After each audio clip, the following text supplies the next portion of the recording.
because Canada and the United States, that would really be something.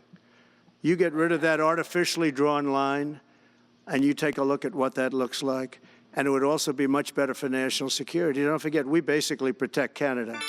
Les attaques de Donald Trump envers le Canada s'accumulent. Des menaces tarifaires à l'annexion du pays pour en faire le 51e État.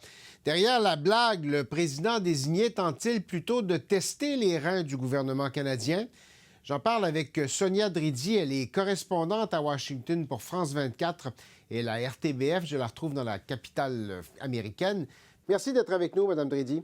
Merci à vous. Dites-moi, qu'est-ce qu'il faut comprendre des propos que tient Donald Trump à l'endroit du Groenland, du Panama, mais beaucoup à l'endroit du Canada? Eh bien, comme le disait le journal Politico, le journal en ligne, ce n'est sûrement pas une idée sérieuse, c'est du trolling, mais je pense aussi qu'avec Donald Trump, il y a toujours la volonté de vouloir tester un peu ses idées et celles de son entourage, parce que je pense que c'est aussi son entourage. On a vu notamment la réponse d'Elon Musk à Justin Trudeau, c'est aussi son entourage qui se pousse à cette idée, et donc il y a quand même un petit fond de vérité. Et je pense qu'avec Donald Trump, il faut toujours se méfier parce qu'on a vu qu'il était capable de faire des choses qu'on n'aurait jamais imaginées, capable de pousser pour des choses, notamment le mur avec le Mexique. Et donc, même si ça semble l'idée la moins sérieuse par rapport, par exemple, à ce qu'il souhaite faire au Groenland ou avec le canal du Panama, je pense qu'il essaie un petit peu de voir quelles sont les réactions à cette idée pour éventuellement la pousser ou pas. Bon, on parle du 51e État, M. Trump. L'a beaucoup évoqué depuis la conversation autour de la table du souper à Mar-a-Lago avec M. Trudeau, avec la délégation canadienne. C'est une blague. Ça avait été perçu comme une blague au début, moins une blague maintenant. Comment c'est perçu aux États-Unis?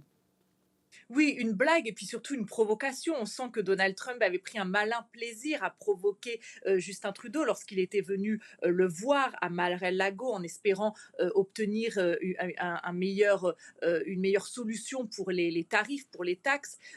C'est vrai qu'ici, c'est quand même beaucoup commenté. Et puis, il y a certains républicains qui disent qu'en fait, ils préféraient pas que le Canada rejoigne les États-Unis, tout simplement parce que c'est trop bleu, je cite, c'est-à-dire qu'il y a plus de libéraux, de démocrates que de républicains. Et donc, certains démocrates disent que finalement, ce serait peut-être une bonne idée que le Canada, plutôt sur le ton de la blague, rejoigne les États-Unis pour avoir plus de votes libéraux. Donc, c'est quand même commenté à moitié sur le ton de la blague, mais on sent que ça prend de plus en plus de place dans le débat ici. Bon, le Canada a commenté à la légère un peu au début, avec un ton beaucoup plus ferme dans le courant de la semaine dernière. On l'a senti chez les politiciens canadiens. Est-ce qu'il devrait y avoir une réaction différente ici?